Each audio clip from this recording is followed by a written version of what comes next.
Hello guys, நம்ம subscriber ஒருத்தர் எல்லா விக்கெட்டையும் லூஸ் பண்ணிட்டு கடைசி விக்கெட்ல 200 பிளஸ் சேஸ் பண்ணுவோம் ஒரு சேலஞ்ச் கொடுத்துருக்காரு. அதை கம்ப்ளீட் பண்ணுவாங்க.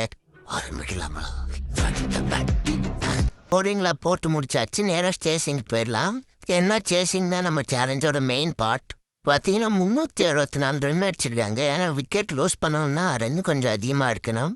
அடுத்த எல்லாரையும் இறக்கி அவுட் ஆக்குவோம். பார்த்தீங்கன்னா 9 விக்கெட்டையும் லூஸ் பண்ணிட்டோம். இனிமேல் தான் நம்ம ஆட்டமே ஆரம்பம். 9 பேரையும் அவுட் ஆக்குறதுக்குள்ள 10 ஓவர் முடிஞ்சிருச்சு. இப்போ பார்த்தீங்கன்னா உங்களுக்கே தெரியும் 9 விக்கெட்டு ரன் எவ்வளோ அடிக்கணும்னு உங்களுக்கே தெரிஞ்சிருக்கோம். வாங்க ஆரம்பிக்கலாம். ஸ்பின்னர் போட்டாலும் விட மாட்டேங்கிறாங்க, ஃபேஸ் பாலர் போட்டாலும் விட மாட்டேங்கிறாங்க. போட்டு பொழக்கிறாங்க. அடித்த ஒரு ஓவரும் 30 ரன் ஓவரு. பிக் ஓவர் தான் ஒரு ஓவரும். கேம்ல இப்படி விளாட்றனா உண்மையாக விளாட வரான்னு கேட்டிங்கன்னா சுத்தமாக எனக்கு விளாடவே தெரியாது. இதுதான் உண்மை.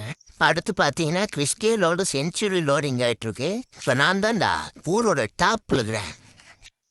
அப்படியே வெயிட் பண்ணுங்க. நெக்ஸ்ட் பார்த்தீங்கன்னா ஆண்ட்ரே ரசூலோட செஞ்சுரி லோடிங். அவனை ஃபுல்லு நிறுத்துக்கலாம்டா. அவன் நிறுத்துறான். பேட்டில் பட்ட உடனே பால் பட்டாசு மாதிரி வெடிக்குது. அந்த சவுண்டு வருது. அவ்வளோதான். இதோட சேலஞ்சை கம்ப்ளீட் பண்ணியாச்சு. வீடியோ பிடிச்சிருந்துச்சுன்னா லைக் பண்ணுங்க. அப்கமிங் வீடியோஸ் அண்ட் சேலஞ்சஸ்க்கு மறக்காம சப்ஸ்கிரைப் பண்ணி வச்சுக்கோங்க. அந்த சேலஞ்ச் ஏதாவது இருந்துச்சுன்னா கமெண்ட்ல சொல்லுங்க. ட்ரை பண்ணுங்க. தேங்க்ஸ் ஃபார் வாட்சிங் friends. Bye bye. See you.